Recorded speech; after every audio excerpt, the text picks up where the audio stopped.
سه هیوه هندک جه اندام سرکردایتی و حزب یکتی مجولی پروژه کنه او دخوازن به پیشنیارن خو جاره کدن در زینگه ها پسکریک نومالا یکتی وکن و داوی به هفریکی نوبر خوب بینن. لهشت هندک جوان دبیجن پسکریک هر وکو خو مانه و او پشکا کو پشتوانی پروژه دکن دبیجن حول نوان سرکفتی بویا او برهماوی بو حزب یکتیه.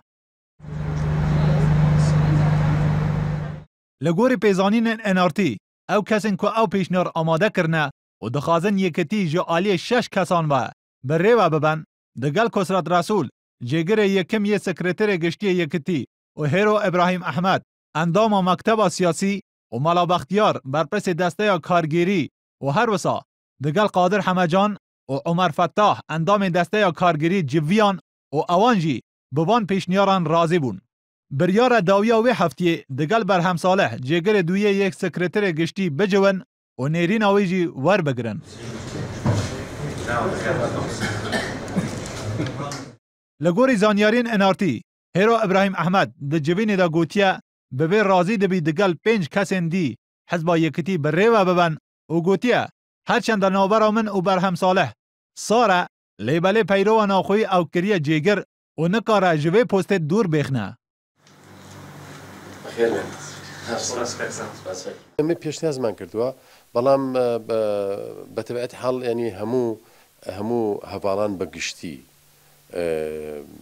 استعدادی زور باشی هوا و لیک نزیک بونوا هوا و هنگای بندرا و استا وضعی ناو خویه کتی زور باشه او هنگاوی که استا